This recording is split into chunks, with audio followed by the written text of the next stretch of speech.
¿Qué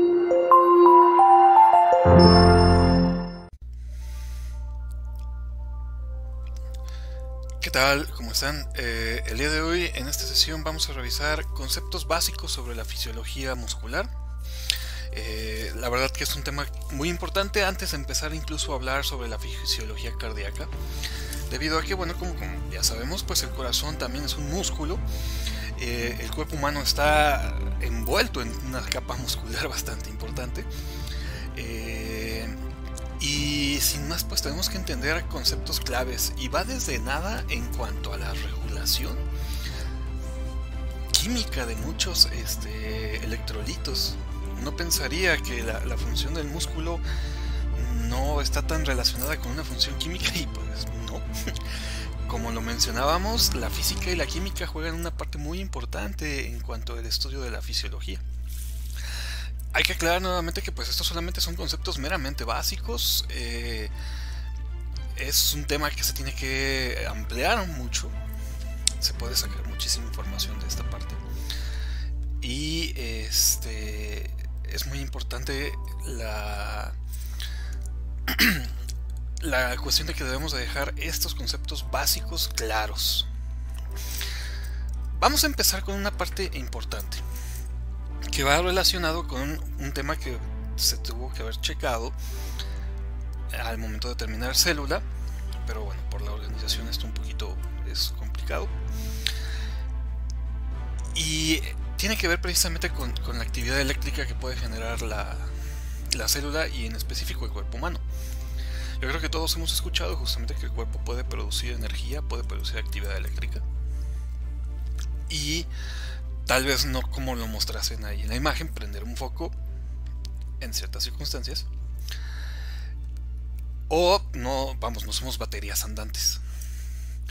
La cuestión es que justamente vamos a encontrar que distintos elementos químicos en su movilización a través de los compartimientos del cuerpo pueden precisamente producir cambios de voltaje que se traducirán entonces como actividad eléctrica en particular. Y nos vamos a enfocar solamente ahorita en tres en particular. Son sodio, el potasio y el calcio. Ambos son tres aniones que tienen precisamente una carga positiva, y que justamente, como lo hemos platicado en cuanto a la composición de los líquidos en el cuerpo, estos tres, por ejemplo, se distribuyen de una manera muy dispar entre los medios intracelular y los medios extracelular. Sabemos que el sodio es muy abundante fuera de la célula, pero por el contrario el potasio es muy pobre en cantidad fuera de la célula. Y esto se invierte: dentro de la célula el potasio es muy abundante y el sodio es muy pobre. Y el calcio de igual manera se compensa con otros iones. ¿Por qué mencionamos que son aniones que tienen una carga positiva? Pues eléctricamente tienen este voltaje. ¿Okay? Entonces estos, cuando empiezan a movilizarse a través de la membrana de una célula, justamente van a generar modificaciones en los voltajes dependiendo de qué lado estemos hablando, si es dentro de la célula o si es fuera de la célula. ¿Okay? Y para esto hablaremos entonces propiamente de lo que es potencial de acción. Para entender un poquito de potencial de acción me voy a adelantar a un tema muy importante, que es precisamente parte del sistema nervioso, que son las neuronas. Obviamente lo vamos a abordar con más detenimiento, pero bueno, sabemos que la célula básica del sistema nervioso es la neurona, y que justamente las neuronas se pueden comunicar por dos medios: por activación eléctrica o por activación química. Justamente esta parte de la activación eléctrica se da gracias precisamente a los cambios de voltajes que se producen en el interior de la célula a relación con el exterior. Si nosotros tuviésemos, por ejemplo, la capacidad de poner un electrodo, o sea, un aparato que me registra la actividad eléctrica o el voltaje de un sitio, al exterior de la célula, y pongo otro en correlación, pues el voltaje nos va a dar cero, no hay una diferencia muy importante. Pero si yo por el contrario pongo un electrodo fuera de la célula y pongo un electrodo que atraviese la membrana plasmática de esta célula, en este caso de esta neurona, yo voy a encontrar como el electrodo que está aquí adentro me va a arrojar un valor negativo. Y a diferencia del electrodo que está acá afuera. Si al contrario, por ejemplo, el electrodo que yo metí aquí lo atravieso, me va a empezar a censar otra vez afuera, entonces va a volver a tener un parámetro de 0. ¿Por qué sucede este cambio de voltaje? Porque en teoría el interior de una célula es negativa y el exterior es positivo. Recordemos que tiene que ver con las concentraciones de tanto los iones como también de ciertas macromoléculas. Por ejemplo, también las proteínas tienen carga eléctrica, también los carbohidratos tienen carga eléctrica. Entonces todo va de acuerdo al tipo de concentración que yo tengo en un sitio y en el otro. Entonces, dependiendo de las concentraciones que tenga en ambos lados, el voltaje va a ser diferente. Para fines prácticos, vamos a dar rápido por entendido que si bien estos tres son positivos, dejaremos que el potasio es una cruz de positivo, el sodio es 2 cruces de positivo y el calcio es 3 cruces de positivo. O sea, el calcio es 2 veces más positivo que el potasio y el sodio es una vez más positivo que el potasio, ¿no? Y si recordamos, pues habíamos dicho que existe mucho más sodio en el exterior y existe mucho más potasio en el interior. Aunado a esto, en la membrana plasmática de las células pues también tenemos series de canales que permiten la movilidad de estos iones de un lado hacia otro, y por lo general el potasio tiende siempre a movilizarse hacia el exterior, lo que por ende, si yo saco más potasio de aquí y lo mando a un medio que es más positivo, me va a dar siempre un voltaje negativo. ¿Okay? Entonces, resumiendo, todas las células del cuerpo humano tienen un voltaje negativo de base. ¿Okay? En esta gráfica, ahora sí ya estamos hablando que es propiamente el potencial de acción. Yo mediría entonces, y por ejemplo, una neurona tiene un voltaje de menos 90 milivoltios en estado de reposo, o sea, sin hacer absolutamente nada, sin mandar señales, sin comunicarse con las otras. ¿Okay? Pero ¿qué sucede entonces cuando yo quiero que, por ejemplo, la neurona se active? O yo quiero recordar un evento pasado, o yo quiero moverme, quiero activar un músculo, etcétera. Cuando necesito que las células se activen, justamente necesito cambiar el voltaje interno, que es negativo, a un voltaje positivo, a diferencia del medio externo. ¿Y esto cómo se va a lograr? Bueno, existen varios canales nuevamente que son para potasio, varios canales para sodio, varios canales para calcio, que van entonces a ir permeabilizándose, o sea, se van a abrir para que puedan introducirse iones de sodio al interior, ¿no? Entonces, nosotros podemos observar cómo cuando justamente una célula ha sido activada, pongamos el ejemplo, ahorita yo quiero moverme y una neurona que está conectada a un músculo, porque esto también es algo muy importante, manda las señales al músculo, ¿no? ¿Y qué va a pasar en el músculo? En el músculo se empiezan a abrir estos canales de sodio y entramos en una fase de despolarización. ¿Qué quiere decir? Va a pasar de un estado negativo a un estado positivo en algunas ocasiones, y en la mayoría de las ocasiones se mantendrá negativo, pero con un voltaje menos negativo. Esta cuestión de despolarización justamente es el mecanismo que va a permitir que la célula se active y realice la función que nosotros necesitamos. Entonces, mediante la entrada de iones sodio al interior de la célula, el voltaje va a pasar de menos 90 hasta más 30, hasta menos 20 o menos 30, en un sitio que se conoce como el punto de no retorno. A partir más o menos de este periodo, por más de que la célula trate de no despolarizarse completamente, va a suceder. Dependiendo entonces de la siguiente cantidad de sodio que sigue entrando, yo voy a ver justamente cómo el voltaje se va a volver más positivo. Y podemos llegar incluso hasta un punto de sobreexcitación. Algunas células, para que su función sea realizada, no necesitan inclusive pasar a un voltaje positivo. Las neuronas, por ejemplo, pueden pasar hasta más 20, pero también se pueden sobreexcitar. Entonces, ¿qué pasa? El voltaje se vuelve aún más positivo de lo que se necesitaba. Y justamente llega un punto que es en cuestión de milisegundos. Aquí lo podemos ver representado en la gráfica, donde es mínimo el tiempo que la célula pasa a estar en este periodo positivo, se realiza la función que ocupábamos. Si es, por ejemplo, el músculo, pues se va a contraer el músculo y se terminará entonces el estímulo inicial, y ahora la célula va a tener que regresar a un estado de reposo, o va a tener que cursar un periodo de repolarización. De haber estado positivo, regresará a un estado negativo.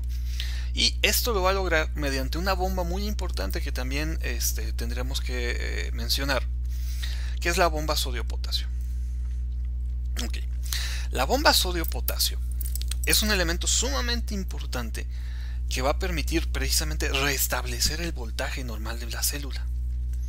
Okay. Entonces, acá veamos esta imagen que tenemos. Vamos a poner el puntero. Acá, por ejemplo, cuando ya sucedió la despolarización que hemos comentado, veamos cómo empieza primero en un pequeño sitio y va a ir haciéndose de manera paulatina hacia adelante en todo el trayecto, en este caso de una neurona. Aquí tendríamos la amplificación de una neurona, ¿no? Pasa así de manera simultánea en el resto de las demás células. En el músculo pasaría igual. Entonces ya se ha hecho positivo, entramos en la fase de despolarización. ¿Qué es lo que quiero? Que otra vez la célula vuelva negativa para estar en reposo. ¿Por qué?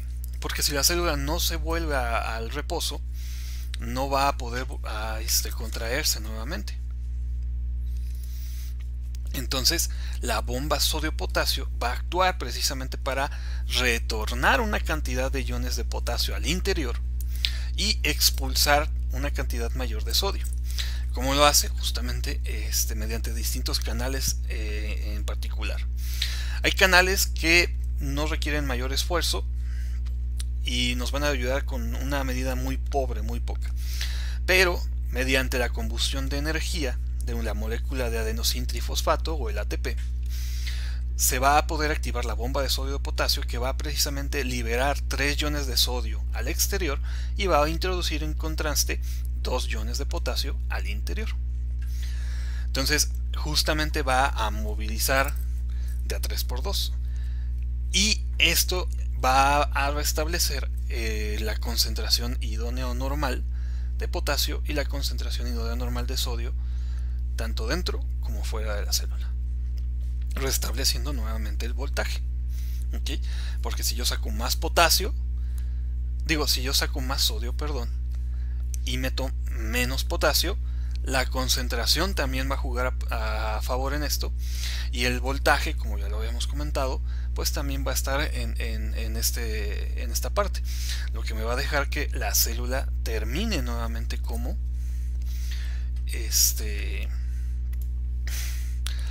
con un voltaje negativo en su interior y con un voltaje positivo en su exterior.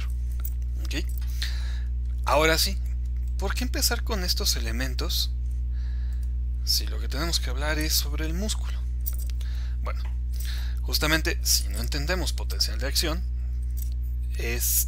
hablar de músculo pues va a ser un poquito complicado, porque aparte en el músculo ahora tenemos que meter la activación del calcio. Pero ahí vámonos parte a parte. Bueno, como ya sabemos, todos los órganos del cuerpo humano están inervados. ¿Qué quiere decir esto? Que tienen un nervio que los regula, uno o más nervios, y que pueden ser inclusive de múltiples orígenes. Entonces, muchos de los músculos que nosotros controlamos, pues justamente son activados por nuestro sistema consciente. Pero también vamos a tener muchos otros músculos que no están activados por nuestro consciente, afortunadamente. Ok. La célula muscular en particular tiene características muy diferentes a una célula animal normal, como lo llegamos a ver en la última sesión. Tienen características que nos deben de llamar la atención. Uno, son estructuras sumamente alargadas que van precisamente durante el trayecto de todo las fibras musculares. ¿Okay? Y en su interior vamos a encontrar una serie de fibras muy importantes que están distribuidas en unos conjuntos característicos que se conocen como la sarcómera. ¿Okay? ¿Qué otros elementos hay que señalar? Bueno, la membrana plasmática, en vez de llamarse membrana plasmática en el músculo, se llama como sarcolema. Tenemos el retículo sarcoplásmico, que sería precisamente el retículo endoplásmico. Y precisamente aquí también el retículo juega un papel muy importante como un reservorio de calcio. ¿Okay? Además que pues también la disposición de los organelos varía muchísimo. La cuestión justamente, por ejemplo, como el músculo requiere una cantidad impresionante de energía todo el tiempo, pues el músculo va a tener mucha más cantidad de mitocondrias que lo que tendría, por ejemplo, un adipocito o lo que tendría una célula de la piel. ¿Vale? Hay una zona muy importante que corresponde al sitio de unión en cuanto a los nervios con el sarcolema. Y precisamente corresponde a la zona de unión, donde vamos a encontrar el sitio de unión del botón axonal de una neurona. Ya después veremos las partes de la neurona, con la unión de la membrana o el sarcolema. ¿Okay? Precisamente este sitio es sumamente importante porque es aquí donde se reciben las señales cuando yo necesito que el músculo se contraiga. ¿Okay? Y bueno, esta parte lo dejaremos en pausa y lo revisaremos justamente en la fisiología nerviosa. Pero de no tener estos sitios de unión, la activación muscular sería muy difícil. ¿Okay? Ahora sí, en cuanto a músculos, bueno, sabemos que tenemos tres principales tipos de músculo. Tenemos el músculo estriado, que es el que vamos a encontrar en los más de 606 huesos, dependiendo de la bibliografía que ustedes revisen, distribuidos a través de todo el cuerpo humano, de cabeza a pies, que precisamente es un músculo de tipo voluntario. Yo puedo controlar en base a las necesidades que yo tenga. Si yo me quiero mover, va a haber una activación impresionante de múltiples músculos para poder realizar esta función. ¿Okay? Y tenemos otros dos grupos de músculos que se clasificarán como músculos involuntarios, afortunadamente, que es precisamente el músculo cardíaco y el músculo liso. El músculo cardíaco lo vamos a encontrar exclusivamente en el corazón. Como ya lo revisaremos rápidamente, es un músculo que tiene una característica importantísima. Sus células musculares están unidas entre sí y tienen una autorregulación muy impresionante. O sea, el músculo, una sola fibra muscular activada puede activar a todo el resto del músculo, por así decirlo. Y por el contrario, el músculo liso lo voy a encontrar, por ejemplo, en todo el tubo digestivo, lo voy a encontrar en vasos arteriales, vasos venosos, y justamente tiene una característica un poco más, ¿cómo decirlo?, más fina, menos tosca que el músculo estriado. La disposición de las fibras musculares lisas realmente está diseñada para no soportar cargas musculares tan fuertes como lo sería el músculo estriado, por ejemplo. ¿Okay? Entonces señalemos justamente: músculo estriado es voluntario, cardíaco y liso involuntario. ¿Okay? Imagínense tener que controlar tu corazón todo el tiempo, porque gracias a Dios no. Bueno, como ya mencionábamos, pues el músculo estriado se encuentra distribuido a través de todo el organismo. Creo que en los libros de anatomía varía muchísimo la cantidad de músculos que se pueden llegar a encontrar. Justamente manejan de entre 500 hasta 600. Y cada uno de ellos tiene precisamente varios conceptos en particular muy importantes. Como ya lo sabemos, van a recibir una irrigación a través de una arteria, van a tener un drenaje a través de una vena, van a tener una inervación por un nervio y van a tener también un drenaje linfático. ¿Okay? Los músculos estriados están distribuidos y adheridos justamente en zonas óseas. mayormente, precisamente se unen directamente hacia los huesos a través de estructuras conocidas como tendones, y mediante principios básicos de física permiten precisamente la movilidad de distintos puntos o elementos a través de todo el cuerpo humano. Vamos a revisar cómo es que se da la magia de todo esto. Ok. Sabemos en particular justamente que la disposición de los músculos va a variar dependiendo del grosor y de las funciones que tenga cada uno de ellos. ¿A qué quiero decir esto? Un músculo que casi no se mueve o que prácticamente ya se ha dejado de mover, pues tendrá una capa, un haz muscular muy débil, como es por ejemplo algunos músculos remanentes que llegan a quedar en algunas personas, como los músculos de los pabellones auriculares o los músculos del dorso de la nariz. O sea, es muy raro que encuentres gente que pueda mover las orejas, o es muy rara las personas que puedan mover la nariz. Y de todas maneras tienen el músculo, pero ese músculo es muy delgado, es una lámina muy delgadita. Personas que por el contrario han desarrollado todavía esa habilidad o mantenido esa habilidad de movimiento, la compararemos que el músculo sería un poquito más grueso que otros. Pero si lo comparas con un músculo que utilizamos a diario, como es el simple hecho de los músculos del muslo o los músculos del brazo, el antebrazo, pues vamos a ver que incluso son músculos que están formados por varios haces musculares. ¿Okay? Son mucho más gruesos y es razonable debido a la cantidad de función que se tiene que hacer constantemente. ¿Okay? Entonces vamos a ver que un músculo está conformado por fascículos musculares. ¿Okay? Entonces, y a su vez, justamente los músculos en particular están envueltos por una vaina muscular. Los fascículos musculares a su vez están la vaina muscular se conoce como el epimicio. Es una, por así decirlo, una bolsa cerosa que envuelve a todo el músculo para mantenerlo en un sitio unido y fijo. ¿Okay? Ahora, el músculo a su vez está conformado por varios fascículos musculares. Estos fascículos musculares están envueltos nuevamente por otra cápsula, otra vaina, otra bolsa que se conoce como perimicio. ¿Okay? Vámonos un poquito con etimologías. Recordemos, epimicio, epi, arriba. Micio viene de mios, músculo. ¿Okay? Entonces, epimicio envuelve al músculo en su totalidad. El epimicio envuelve a cada uno de los fascículos. Entonces, es peri, alrededor. Otra vez, micio, mios, músculo. Y cada uno de los fascículos está conformado a su vez por fibras musculares.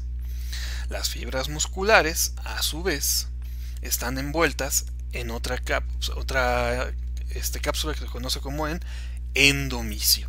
Endo, dentro, micio, mios, músculo. ¿Okay? Y cada fibra muscular a su vez está conformada, ahora sí, por las células musculares. En cuanto al trayecto de las células musculares mencionábamos, son células sumamente alargadas, que incluso en algunos músculos podemos encontrar células tan largas que van desde sus sitios de unión macroscópicos, o sea, de donde se une el hueso, el músculo en un punto A hasta un punto B. ¿Okay? En el trayecto justamente de todas estas fibras vamos a encontrar varias estructuras de importancia que se conocen como los filamentos. Estos filamentos, que son los filamentos de actina, de miosina y de titina, son la parte fundamental o la parte clave de la movilidad muscular. Están distribuidos en varios segmentos delimitados por una estructura conocida como la banda Z, esta estructura cerrada que tenemos aquí, que precisamente delimitan un espacio en particular que se conoce como sarcómera. Prácticamente pregunta obligada de miología es ¿cuál es la unidad funcional de los músculos? La sarcómera. ¿Okay? Y las fibras de miosina y las fibras de actina o miofilamentos se encuentran distribuidas en este espacio. ¿Okay? Entonces vamos a tener, por ejemplo, moléculas de miosina que se encuentran prácticamente flotando, por así mencionarlo, adheridas a la banda Z a través de las fibras de titina. ¿Okay? O sea, la miosina sería estas fibras que encontramos aquí. Y tenemos filamentos de actina que están unidas directamente al disco Z. Y en los filamentos de actina yo encuentro varias otras moléculas muy importantes, como son la tropomiosina y las troponinas. ¿Vale? Entonces, en la sarcómera delimitada por los discos Z, acuérdense, al trayecto de toda una célula muscular yo tengo un montón de sarcómeras unidas unas con otras. En su interior voy a tener miofilamentos, y estos van a ser los de actina unidos directamente al disco Z, los de miosina unidos al disco Z a través de los de titina. ¿Sale?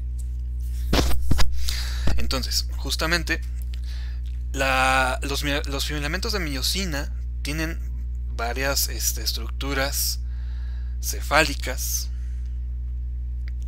que están unidas directamente al filamento, que van a formar un puente muy importante de unión con los filamentos de actina. Esto es un poquito más dinámico y ahorita lo vamos a ir explicando poco a poco.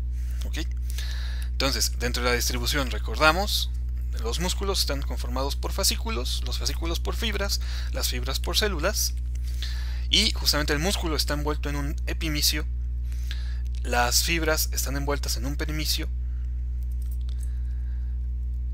y por último, justamente, los fascículos están envueltos en un perimicio y las fibras en un endimicio. ¿Ok? Entonces, si veamos un poquito más ahora sí la sarcómera, veamos cómo está aquí la disposición tanto de las fibras de actina como de las fibras de miosina. Las fibras de actina tienen estas estructuras pedunculadas, cefálicas, que van a estar en contacto constantemente con las fibras de actina siempre y cuando estén activas.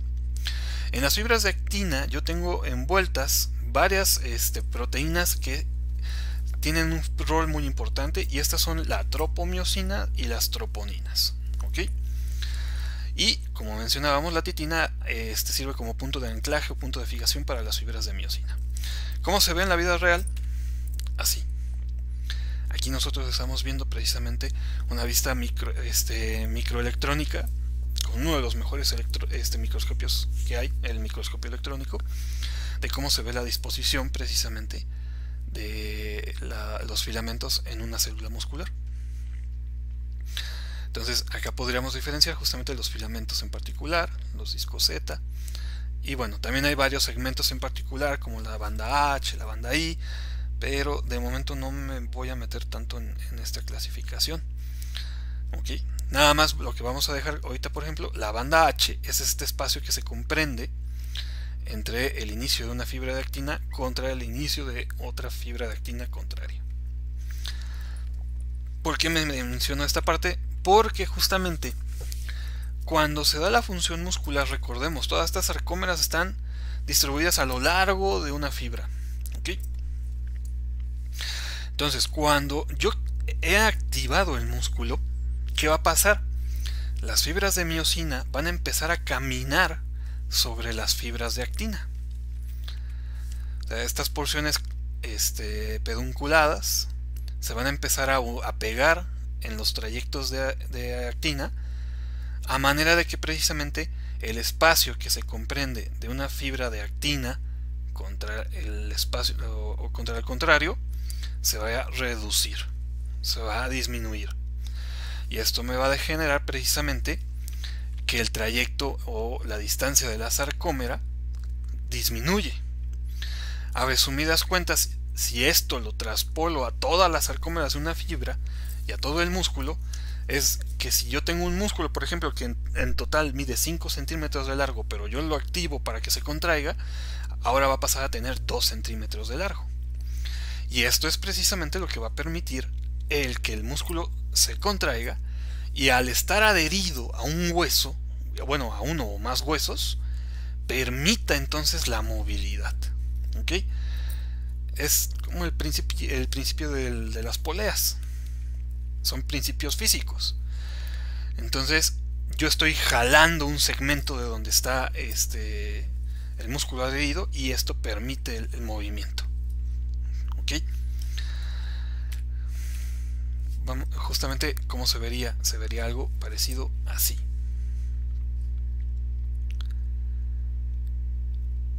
Tenemos justamente los filamentos de miosina, las porciones pedunculadas, el filamento de actina y se empieza a mover. ¿Okay? Prácticamente algo parecido, más fácil en así.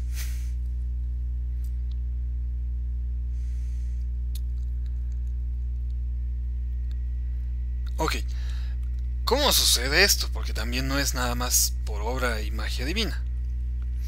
Es un mecanismo que también ya se tiene bastante estudiado y vamos a meternos un poquito también en esto. Bueno, en los filamentos de actina tenemos puntos activos que son sitios donde las cabezas de miosina van a tratar siempre de adherirse. O sea, digamos que las cabezas de miosina son altamente adictivas a los puntos activos. ¿Okay? Pero obviamente los puntos activos están ocluidos cuando el músculo está en reposo, porque si no tendríamos una contracción constante del músculo. ¿Okay? Cuando da tétanos, por ejemplo, sucede algo muy parecido. Pero entonces estos puntos activos, para que el músculo no esté contraído todo el tiempo, van a estar ocluidos por una proteína que ya hemos mencionado, que es precisamente la tropomiosina. La tropomiosina precisamente va a estar girando alrededor de las fibras de actina y va a ocluir estos puntos activos. ¿Okay? Y aunado a la tropomiosina vamos a tener tres tipos de troponinas: la troponina T, troponina I y la troponina C, que envuelven un complejo sistema que ocluye estos sitios de acción. Entonces, justamente en estado de reposo, tanto la troponina como la tropomiosina evitan que la miosina se esté pegando constantemente hacia la actina. Cuando, por el contrario, yo quiero que el músculo se active, cuando justamente llega ese estímulo nervioso que necesitábamos, ya habíamos mencionado, llega el estímulo a través de la neurona, ¿no? Y se va a empezar precisamente a introducir sodio hacia el interior de la célula muscular. Entonces el voltaje se va a ir haciendo positivo, positivo, positivo, positivo, y esto va a permitir que precisamente se liberen del interior del retículo sarcoplásmico las reservas de calcio que tienen las fibras musculares. El retículo sarcoplásmico, a diferencia de como lo habíamos visto en la sesión de célula, va a estar distribuido a lo largo del trayecto de toda la fibra, tiene una composición muy diferente, pero principalmente funciona como un reservorio de calcio. Entonces, cuando ya el músculo se ha visto activo, yo empiezo a introducir una gran cantidad de sodio.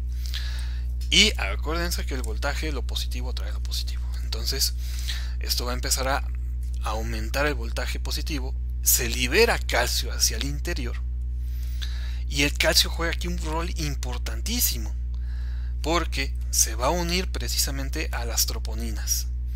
El calcio se une a las troponinas, hace que las troponinas se rompan, se liberen, y justamente también la cabeza de miosina, utilizando ATP,